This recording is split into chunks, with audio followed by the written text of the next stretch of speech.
Well, good morning. Glad you guys are here today.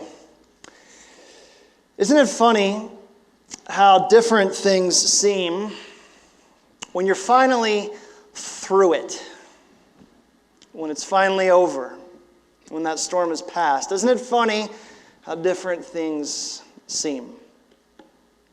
So this past summer, I read through some of the Chronicles of Narnia books again, and if you're unfamiliar with the Chronicles of Narnia by C.S. Lewis, the best way that I could describe them to you is that they are 7 theology books cleverly disguised as children's stories. And there's one of them called The Horse and His Boy, which tells the story of a young slave boy named Shasta. Shasta escapes his abusive master and heads off for a better country, chasing something that he believes will be better and good. And along the way, he has this very perilous journey where he is often alone and afraid, exposed and vulnerable, tired and terrified. There's this beautiful scene near the end of the book where Shasta gets lost in an overwhelming fog. He can't see the way ahead of him, the way behind him. He has no idea where he's at. He has no idea how to get out of this place. Then he's suddenly aware of this large, mysterious presence over his shoulder. You ever have that feeling? And he has no name for it. And finally, when he can't stand it anymore, Shasta turns around to confront this presence. Here's what C.S. Lewis writes. It was pitch dark, and Shasta could see nothing. And the thing or person was going so quietly that he could hardly hear any footfalls. But what he could hear was breathing. This invisible companion seemed to breathe on a very large scale. And Shasta got the impression that it was a very large creature. "Who are you?" he said, barely above a whisper. "One who has waited long for you to speak. I was the lion who comforted you. I was the lion who drove the jackals from you while you slept. I was the lion who gave your horses new strength. I was the lion you do not remember who pushed the boat in which you lay." Shasta was no longer afraid that the voice belonged to something that would eat him, nor that it was the voice of a ghost, but a new and different sort of trembling came over him. Shasta knew none of the true stories about Aslan, the great lion, son of the emperor over the sea, the king above all high kings in Narnia. But after one glance at the lion's face, he slipped out of his saddle and fell at its feet. Isn't that beautiful? Isn't it funny how different things seem when you're finally through it? So tell me if you've ever had this experience. I have. You're going through life and you're facing something that's unknown. You're facing something that's intimidating, something that has you really scared. And when you take your first step forward, you go, I don't know how this is going to turn out. I don't even know how this conversation is going to go. I don't know how this relationship is going to work out. I'm facing a puzzle that I cannot see the solution for. And then later you get through it, and with the wisdom of providence and hindsight, you look back and you go, oh, that's what you were doing back there. That's what that season of my life was about. Anybody ever had that experience? Sure you have. All you have to do is live long enough, go through enough stuff, and you go, maybe there is a plan after all. Well, this is week 2 in our quick 4-week series through the Old Testament book of Esther. And so we're kind of jumping in midstream here. Last week we met 3 of our key characters, a young, egotistical king named Xerxes, his beauty pageant winning queen, Esther, and her wise old cousin, Mordecai. And even though Xerxes isn't exactly the good guy, we haven't really met a villain in this story yet. Well, that changes this week. Things are about to get complicated, and if I could borrow a phrase from C.S. Lewis's Narnia, the fog is about to get very dense. Xerxes runs the world. His kingdom and influence are growing, and God is nowhere to be found, seemingly. So, A little bit of context for you. Esther has been queen for 5 years now at Esther chapter 3. There's a 5-year gap between chapters 1 and 2, where we were last week, and chapter 3 and 4, where we're going to be this week. And it's been a pretty busy 5 years for young King Xerxes. Just a quick story to sort of set the tone for where we're going to be this morning. Wanting to do his daddy Darius proud, young King Xerxes goes on a rampage. And he actually sets his sights on the one kingdom that his dad could never conquer, the kingdom of Greece, which would mean crossing from Asia into Europe. And if he's going to do that, he's got to cross this thin stretch of water called the Hellespont, 3/4 of a mile across. This is the most contested piece of water in the ancient world.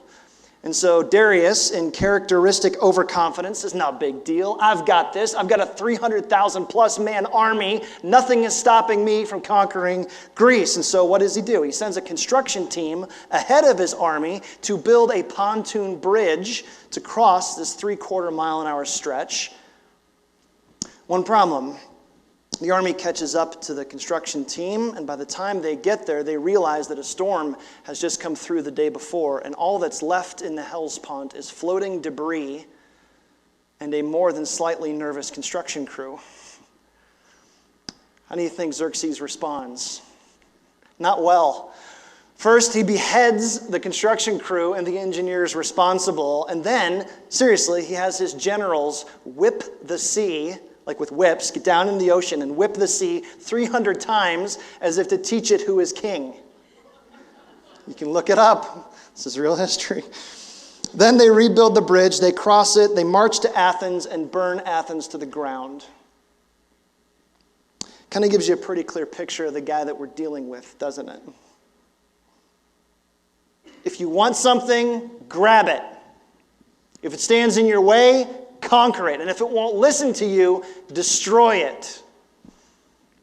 Hold on to those ideas for just a few minutes. So by Esther chapter 3, Xerxes is 12 years into his reign. He's 48 years old and he is in his groove. This is like the sweet spot of the bat. If he's a CEO, Xerxes has enough momentum behind him to impress seasoned stockholders, but he's got enough vision in front of him to motivate potential investors. But he's about to make a political appointment that changes everything. Esther chapter 3, take a look in verse 1. After these things, King Ahasuerus, King Xerxes, same dude, promoted Haman, the Agagite, the son of Hammedatha, and advanced him and set his throne above all the officials who were with him. And all the king's servants who were at the king's gate bowed down and paid homage to Haman, for the king has so commanded concerning him. But Mordecai, dun, dun, dun, did not bow down or pay homage. You felt that, right? The thing I love about God's word is it teaches me how I should read it. This is God sharpening the focus and God raising the tension, because the plot is about to thicken here. So a couple things for you note takers. There's actually 3 reasons why Mordecai does not bow down to Haman. First reason is the political reason. Haman is this opportunistic little weasel. And you're going to come to see this more and more over the coming chapters. Like, the guy is just kind of a slime ball, and Mordecai cannot stomach him. Okay, so there's just like political stuff going on here. You'll see this. That's the first reason. The second reason is the religious reason. Now, even though Mordecai has spent most of his adult life in Persia, Mordecai is religiously Jewish. And you don't go bowing down to people flippantly. This grates against the grain of Mordecai's soul. Everything he's been taught, you don't do that. Now, up until now, Mordecai's kind of kept quiet about his faith. Just kind of keeping the peace. Try not to ruffle feathers, right? Fulfilling that maxim of 2 things you don't talk about at dinner. What are they? Politics and religion, right? And so if you had to reimagine Mordecai into a contemporary context, this is the guy that goes to church every couple of weeks, but he's kind of on the bubble. He loves God, but God's not really a big part of his life yet. He has faith, but he's not really acting on it yet. Mordecai, it's interesting. At this point in his journey, you look at him, he doesn't show much concern for Esther in the king's harem. He doesn't even raise a finger when she eats the king's food and enjoys the king's company. He even asks Esther to conceal her Jewishness. And so this guy's kind of like, where is he spiritually? There's a third reason, though. You got the political reason, the religious reason, and what I would say the personal reason. The personal reason. Back in chapter 2, we learned that Mordecai came from the tribe of Benjamin. And then here in verse 1, we learn that Haman is an Agagite. Now that means nothing to most of us here, but quick backstory. When God's people were slaves in Egypt, God lets them go. They come up into the promised land, and Haman's great-great-great-great-great-great-grandfather, a guy named King Agag, led a surprise slaughter against God's people. So Mordecai and Haman, their families are like mortal enemies. This is like a Hatfield-McCoy thing, like generations deep. Like your grandpa didn't like my grandpa, I don't like you, and you don't like me. We're on two sides of the creek. Let's just keep it that way. So, what happens? Take a look in verse 3. Then the king's servants, who were at the king's gate, said to Mordecai, "Why do you transgress the king's command?" Like they're just trying to pull this out of him. And when they spoke to him day after day, he would not listen to them. They told Haman in order to see whether Mordecai's words would stand, for he had told them that he was a Jew. And when Haman saw that Mordecai did not bow down or pay homage to him, Haman was filled with fury. But he disdained to lay hands on Mordecai alone. I told you he's a weasel. So as they had made known to him the people of Mordecai, Haman sought to destroy all the Jews, the people of Mordecai, throughout the whole kingdom of King Xerxes. So this is like the Holocaust 2,500 years before it happened. This is sick and this is evil. Remember Xerxes' foreign policy? If you want it, grab it. If it's in your way, conquer it. And if it still won't listen to you, destroy it. Funny thing about leadership and culture, it's actually caught more than it is taught. So in the case of Haman, the apple didn't fall far from the tree. So ego-bruised Haman sits on his little mini throne, spins his little mini web. And knowing what we know now, don't you want to like reach through the pages and go, God, where are you? Like these are your people. You going to let this happen? 900 miles away, a couple hundred years ago, you made all these great promises to your people. God, what are you going to do? How can you be so silent, God? Where'd you go, God? You ever asked that question about your own life? Sure you have. Take a look at verse 7. In the first month, which is the month of Nisan, in the 12th year of King Xerxes, they cast pur, that is lots, before Haman day after day. Okay, so this is kind of like a mix between dice and tarot and like palm reading. It's like kind of all thrown into one. 12th month, which is the month of Adar. Then Haman said to King Xerxes, "There's a certain people scattered abroad and dispersed among the peoples in all the provinces of your kingdom. Their laws are very different from those of every other people. And they do not keep the king's laws, so that it is not to the king's profit to tolerate them. If it please the king, let it be decreed that they be destroyed." So that's a big ask. How does he sweeten the deal? "And I'll pay 10,000 talents of silver into the hands of those who have charge of the king's business, so that they may put it into the king's treasuries." So the king took his signet ring from his hand, gave it to Haman the Agagite, son of Hammedatha, the enemy of the Jews. The king said to Haman, "The money is given to you, the people also, to do with them as it seems good to you."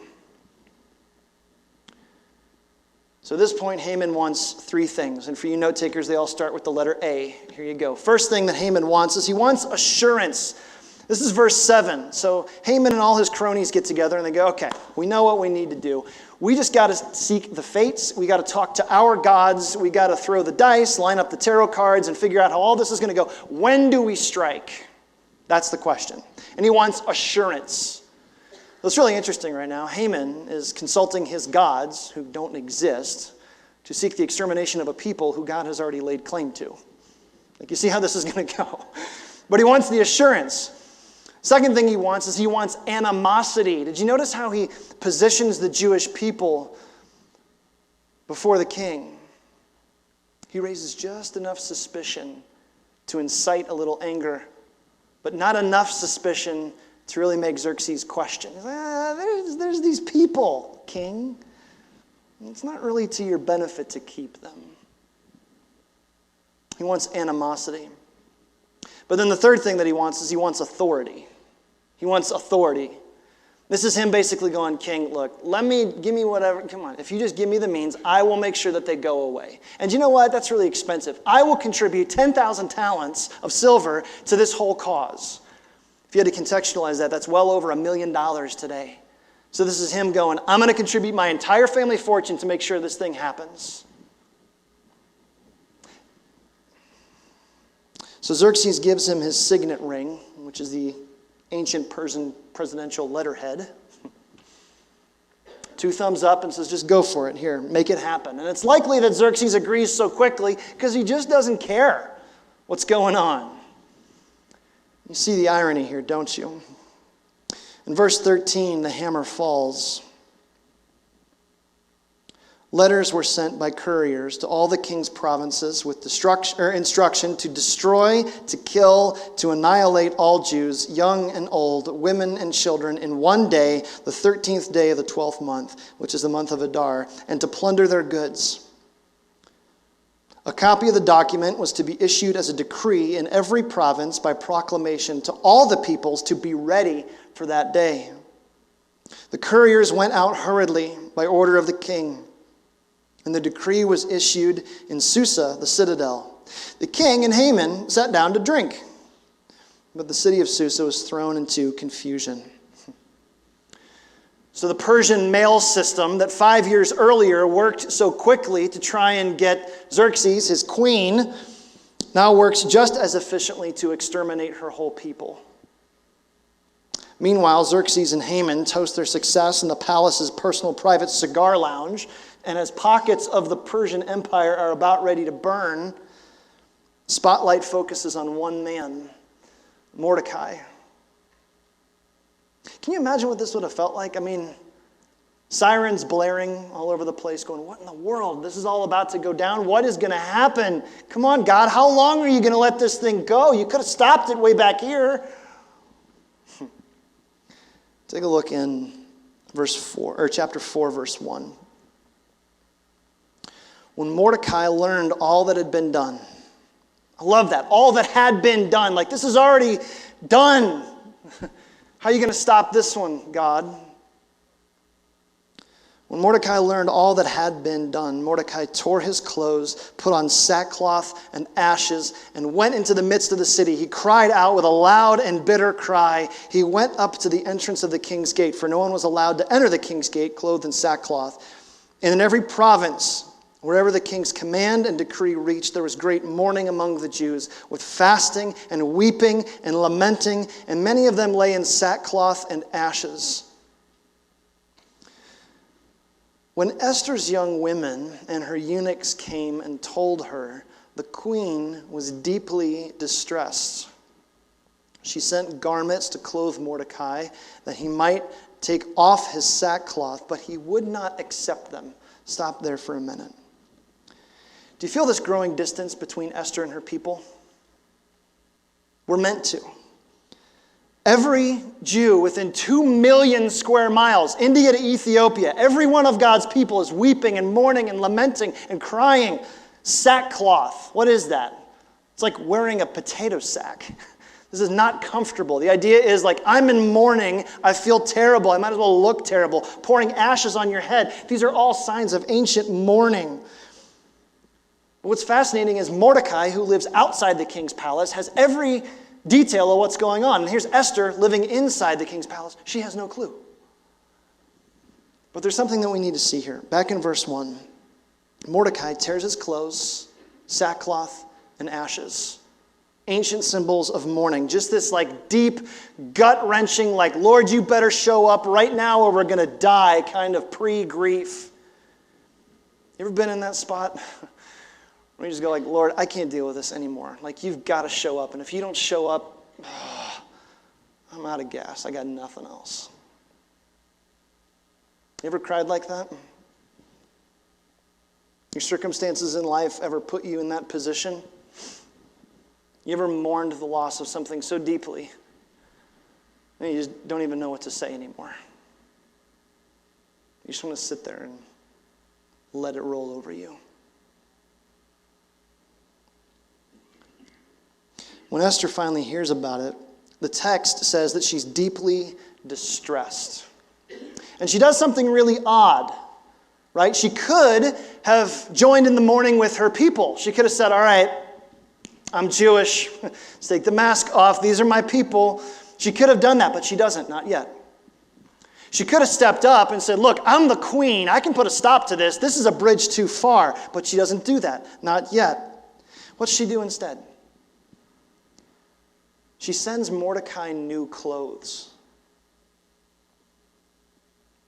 You know what you need, cousin? You need a new robe. Here, take this, please. This will make everything better.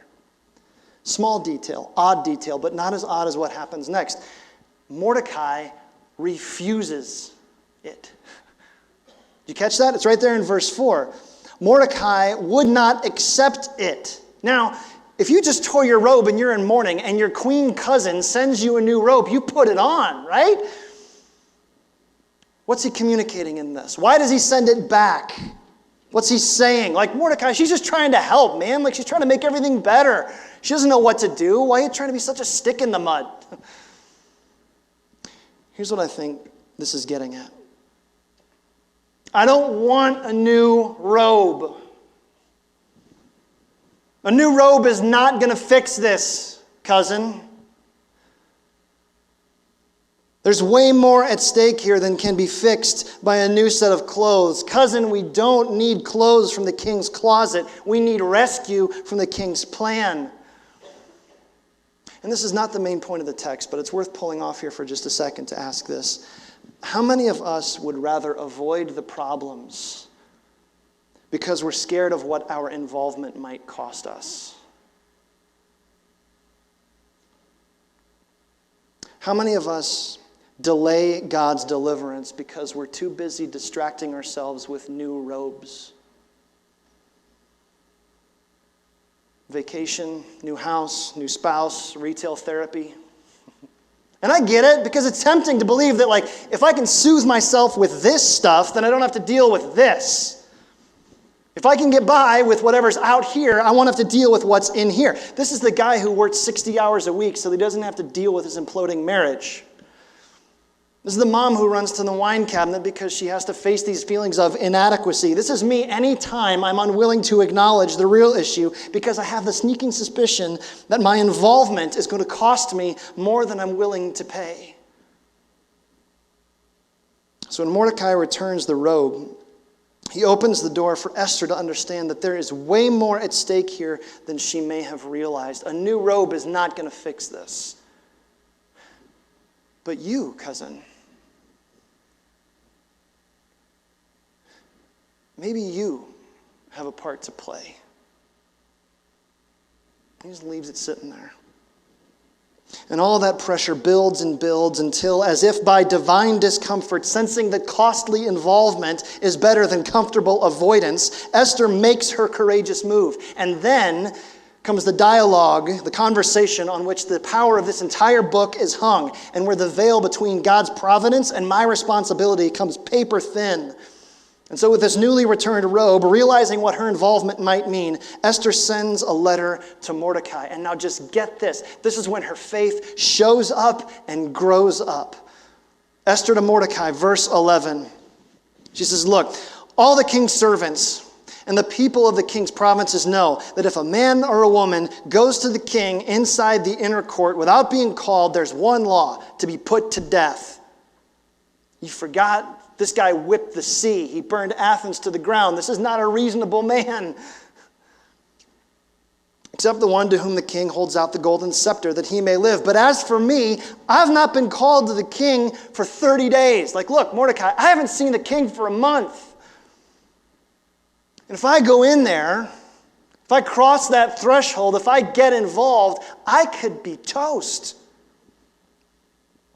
Then Mordecai back to Esther, verse 13.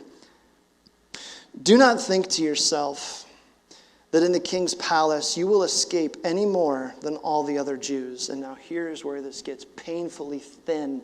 Verse 14. Listen to this beautiful, agonizing words. For if you keep silent at this time, relief and deliverance will rise for the Jews from another place, but you and your father's house will perish. And who knows whether you have not come to the kingdom for such a time as this. Look, you're in danger if you go in, you're in danger if you don't. Door number 1, you might get killed. Door number 2, you might get killed. And as is so often the case in life, right? When we are torn between belief and unbelief, pick your tension. Pick your tension. Which way you want to go? There's no getting out of life alive. What kind of tension do you want? And I love this because it's agonizingly beautiful. Like the writer awkwardly goes out of his way to not mention God as Mordecai subtly pushes Esther's potential purpose right in front of her face. Like, what do you think this is about, cousin? How do you think you got here? You think all this is coincidence? Somebody made you queen. Somebody gave you the king's favor. Somebody put you where you are. And who knows if the point of all of this, the lostness of a king's harem, the strangeness of a king's favor, and now the darkness of a king's edict. I just love how Mordecai calls all this out in Esther. And then comes her response. Check out verse 16. Here's what she says. I love this. Go, gather all the Jews to be found in Susa and hold a fast on my behalf. Do not eat or drink for 3 days. Whoa. Night and day. I and my young women will also fast as you do. Then I will go into the king, though it's against the law, and if I perish, I perish. All right, I'm in. I'm involved. I'm walking through the door. I don't know what this might mean, but I can't avoid it. I'm not sure how this is going to work out, but I know that it will. And if I perish, I perish. What great faith. Here's a really great definition of faith based on this little snippet into Esther's personal prayer life. Faith is belief plus unbelief, acting on the belief part. I'll say that again. Faith is belief plus unbelief, acting on the belief part. Don't you hear like the New Testament antecedent theology like cascading down through the ages? Remember the guy that met with Jesus? And he says, Lord, I believe, but what? Help my unbelief. Because we live in this tension all the time, like every day, right? If I waited till all my unbelief was gone, that's not faith. That's like GPS.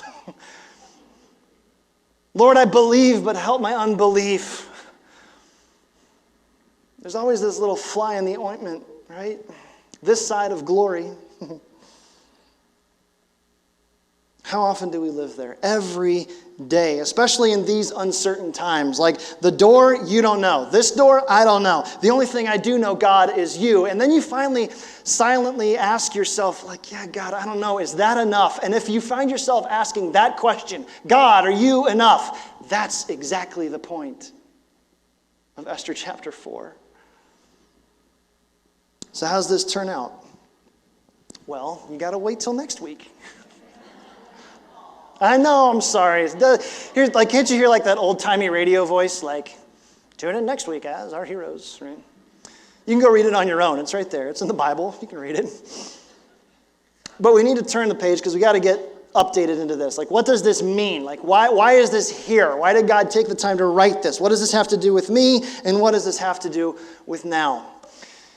There's this crazy, terrible thing going around that I've heard in recent years, and we need to take the time to correct it, and we're going to use Esther 3 and 4 to do it. And here's this little sentiment. Tell me if you've ever heard this. God will never give you more than you can handle. You ever heard that? That is one of the most terrible, godless, small-minded, paltry, pathetic things I've ever heard anybody say. God will never give you more than you can handle. Are you serious? Don't tell that to Esther. Don't tell that to Mordecai. Like, I guess initially maybe it's a little bit comforting, but long-term, all you get is a very small God. What kind of God would he have to be where his primary interest is celebrating Brannon Marshall's self-sufficiency? Ugh. Gospel truth. God always gives me more than I can handle. God will never give you more than you can handle? Come on. What if the point of all of the crazy, isn't God giving us answers to all the questions that we're asking, but what if the point of all of the crazy is that the questions we're asking would drive us to him? Because a God who answers every question I ask of him is a God too small for me to worship, but a God who welcomes me into his presence no matter what those questions are. I can get there. One of my mentors in seminary had this phrase, and he used to say it all the time. And at the time, I didn't really know what it meant because I was 22 and thought I knew everything. And now I'm 40 and know that I know nothing. But he used to say this thing all the time to those of us who were pastors and like training to be pastors and ready to go out there and like change the world for Jesus. Here's what he used to say. It's so good, and it's become richer just as I move through life. Here's what he used to say.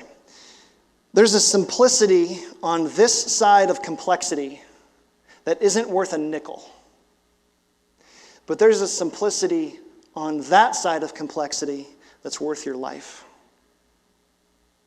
There's a simplicity on this side of complexity that's not worth a nickel, but there's a simplicity on that side of complexity that's worth your life. What does that even mean? When you're going through something tough, you know what the easiest thing to do is? Nothing. Just stay there. It's easy to avoid involvement. It's easy to stay on this side of the doorway. It's easy to bury my head in the sand, to stay on the sidelines, to remain unburdened. Because life brings us stuff, right? Stuff that makes us burdened. This is what life does. Like, let me just be your pastor here for a second. Like, I know there's some of you who are facing some really tough stuff right now. Like a problem that you don't have a solution for. You're asking a question that you don't know the answer for. You're feeling a tension. You don't know how this is going to work out.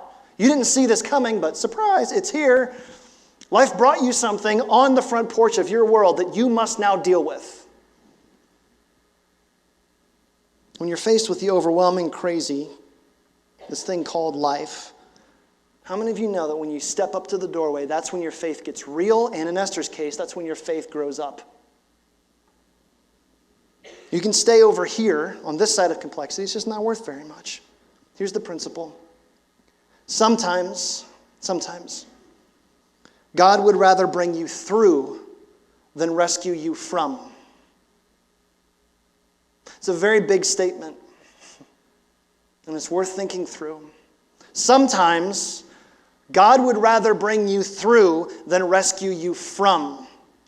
This is the story over and over again in God's word. Like, think about Joseph, right? Joseph, betrayed by his brothers, sold as a slave, and then God lifts him up. And he has this big love for his brothers. God brings him through, doesn't rescue him from. Moses, same deal. Moses, deposed prince of Egypt, and then he spends 40 years as a shepherd where he learns how to lead sheep. Then God raises him up so he can lead his people, go back to Pharaoh and say, hey, we're out of here. God brings him through, doesn't rescue him from. Even if you go to the Persian exile, Babylonian exile, this is Daniel's 3 friends in a fire. They won't bow the knee, literally thrown into the fire. And then one of the king's reporters comes back and says, hey, those 3 guys you threw in the fire, they're not burning up. In fact, there's a 4th guy in there that looks like one of the son of our gods. What do you think that's about, right? God leads them through instead of rescuing them from. This is a constant drumbeat over and over and over again. But why is this the biblical narrative? Why does God do this? That's the question I want to ask, because through is not fun. I'm looking for the eject button, right? What's he trying to teach me by telling me the same story over and over and over again? What can I only see if I go through it? That as long as I am on this side of the pain, As long as I am on this side of the complexity, as long as I am on this side of all the trouble, the suffering, and yes, potentially persecution, as long as I am on this side, staying here, resisting everything, risking nothing, and resting comfortably, as long as I stay here, it's very easy to convince myself that I don't need him. But it's better for me. It's better for me to learn how trustworthy God is than for me to learn how trustworthy I am. It's better that he undoes my self-sufficiency and replaces it with God dependency.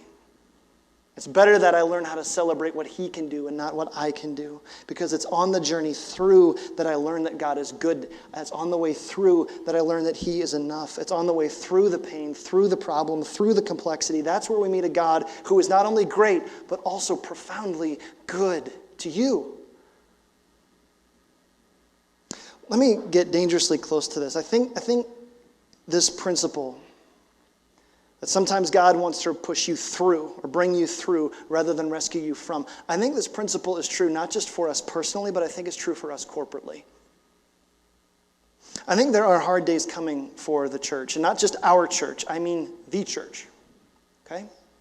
And you read the same cultural narrative that I do, and maybe you raise an eyebrow and you kind of, oh man, what's going to happen? I think we're going to have to ask questions and navigate through complexities that we never ever thought that we would ever have to think about. And so when those days come and those complexities are here, you have a choice. You can either run from the complexity, we can bury our heads in the sand and pretend it's another time and another place, or we can run into the complexity and watch God grow our faith.